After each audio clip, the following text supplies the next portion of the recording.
We are standing here in the spectacular light-filled galleries of the Louvre Abu Dhabi, facing an absolute marvel of ancient metallurgy and a profound testament to the power of the human intellect.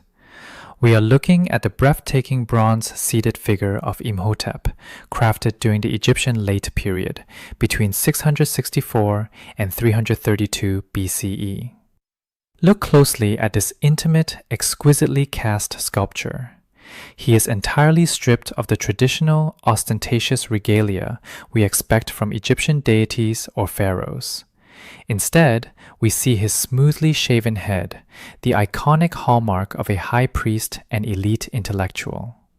He sits quietly on a simple chair, his gaze calm and deeply focused on the unrolled papyrus scroll resting across his lap. This is the quintessential scribe pose. It is a staggering visual declaration. The ancient artists are not demanding we worship a warlord or a divine king here.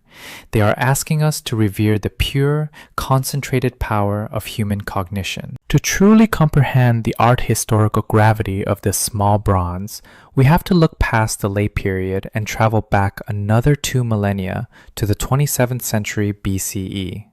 The historical Imhotep was a mortal man. He was the brilliant vizier to King Djoser and the legendary, visionary architect who engineered the step pyramid at Saqqara, the very first monumental stone structure in human history.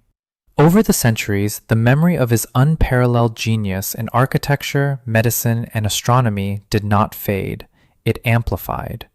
By the New Kingdom, scribes would pour out drops of water to him before writing, and by the time this bronze was cast, Imhotep had achieved the ultimate, unprecedented promotion. He was entirely deified, worshipped as the divine son of Ptah and the god of wisdom and medicine. It is one of the most incredibly rare moments in art history where human intellectual achievement is literally transformed into a god. But we have to ask, why did this intense cult of Imhotep reach its absolute zenith during the late period? From a socio-political perspective, this was an era of profound existential anxiety.